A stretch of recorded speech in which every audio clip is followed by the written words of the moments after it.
అంగరక్షకుడు కథ.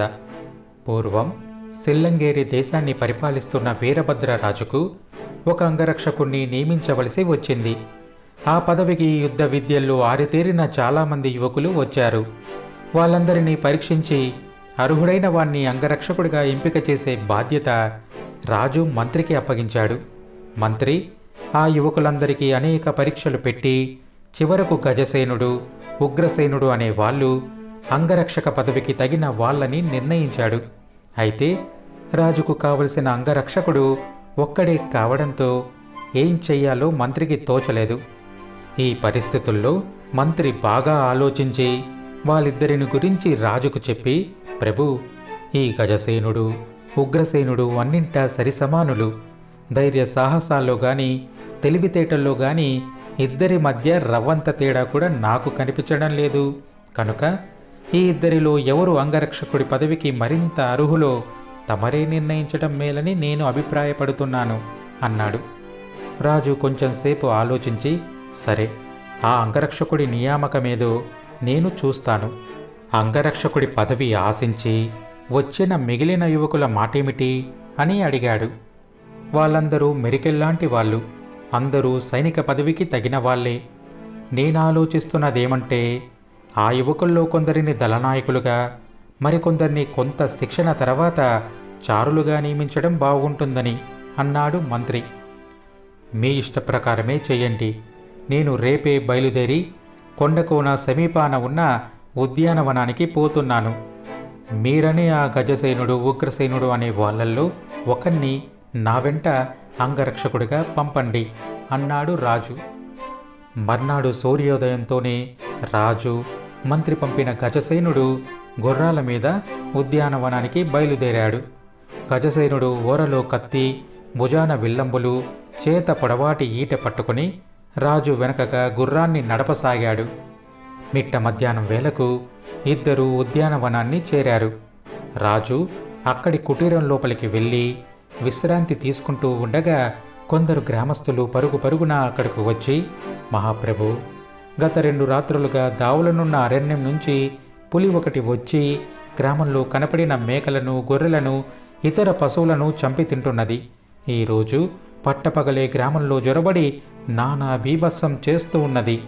అందరూ తలుపులు బిగించుకుని బిక్కుబిక్కుమంటూ ఇళ్లల్లో ఉండిపోయారు.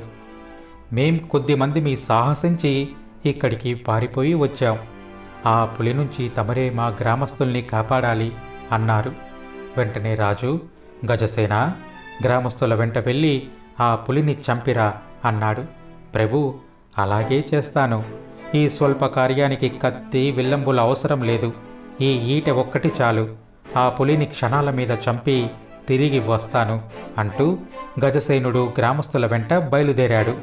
ఆ తర్వాత 1 గంట కాలం గడవక ముందే వాడు రాజు దగ్గరికి తిరిగి వచ్చి, ప్రభు, ఆ పులి ఎంత వెతికినా గ్రామంలో కనిపించలేదు. మళ్ళీ అరణ్యానికి పారిపోయి ఉంటుంది అన్నాడు. దానికి రాజు తలాడించి సూర్యాస్తమయం వేళకు రాజధాని చేరాడు. 1 వారం గడిచాక రాజు అదే ఉద్యానవనానికి పోతూ ఈసారి ఉగ్రసేనుణ్ణి తన వెంట అంగరక్షకుడిగా తీసుకుని వెళ్ళాడు. ముందులాగే ఈసారి కూడా కొందరు గ్రామస్తులు ఆయన దగ్గరికి వచ్చి తమ గ్రామంలో పులి ఒకటి ప్రవేశించి జంతువులను చంపుతూ కంటబడిన మనుషుల మీదకి కూడా దూకుతుందని, దాని బారి నుంచి రక్షించమని వేడుకున్నారు. రాజు అక్కడే ఉన్న ఉగ్రసేనుడితో గ్రామస్తుల వెంట వెళ్ళి పులిని చంపి రమ్మన్నాడు. అయితే ఉగ్రసేనుడు కదలక మెదలక గ్రామస్తుల కేసి చూస్తూ ఉండిపోయాడు. రాజు కోపంగా, ఇది నా ఆజ్ఞ, కదలవేం అన్నాడు. అందుకు ఉగ్రసేనుడు ఎంతో వినయంగా, ప్రభు, నన్ను మన్నించండి. ఇక్కడ తమరిని ఒంటరిగా వదిలిపెట్టి నేను మరెక్కడికి వెళ్ళలేను. గ్రామస్తులని రాజధానికి పోయి పులిని చంపేందుకు ఎవరినైనా పంపమని సేనాధిపతిని కోరమనండి. నేను తమ అంగరక్షకుణ్ణి అన్నాడు. ఇంతమంది ఎదుట నా ఆజ్ఞనే ధిక్కరిస్తున్నావా? ఈ ధిక్కారానికి శిక్ష ఏమిటో తెలుసా? మరణ శిక్ష అన్నాడు రాజు కోపంగా. మీ ఆజ్ఞ పాలన చేయనందుకు క్షమించండి. నేను కేవలం తమ అంగరక్షకుణ్ణి మాత్రమే అన్నాడు ఉగ్రసేనుడు. రాజు ఉగ్రసేనుడితో మరేం మాట్లాడకుండా గ్రామస్తులతో, తను రాజధానికి చేరాక భటులను పంపి పులిని చంపిస్తానని చెప్పి అప్పటికప్పుడు రాజధానికి తిరిగి వచ్చాడు. ఆ రాత్రి ఆయన మంత్రికి కబురు చేసి అతడు రాగానే ఉద్యానవనంలో జరిగినదంతా చెప్పి, గజసేనుడికి మన రక్షక భటుల్లో మీకు ఉచితమని తోచిన పదవి ఇవ్వండి, నాకు అంగరక్షకుడిగా ఉగ్రసేనుణ్ణి నియమించండి అన్నాడు. రాజు నిర్ణయానికి మంత్రి ఆశ్చర్యపోయి, ప్రభు, ఉగ్రసేనుడు 10 మంది ఎదుట మీ ఆజ్ఞను ధిక్కరించినవాడు కదా అన్నాడు.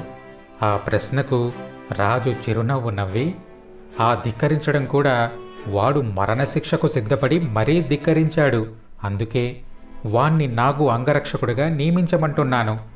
అంగరక్షకుడి బాధ్యత తాను అన్ని వేళలా తన ప్రభువు వెంట ఉంటూ అతడికి ఇతరుల నుంచి ఎలాంటి హాని కలగకుండా చూడటం, అంతేగదా అన్నాడు. అవును ప్రభు అన్నాడు మంత్రి. ఇంత ప్రధాన విషయం గజసేనుడి గ్రహింపుకు రాలేదు. వాడు ధైర్యశాలే కానీ బుద్ధిశాలి మాత్రం కాదు అన్నాడు రాజు. ఈ విధంగా ఉగ్రసేనుడు వీరభద్ర రాజుకు అంగరక్షకుడై ఆయన ఆదరాభిమానాలకు పాత్రుడయ్యాడు.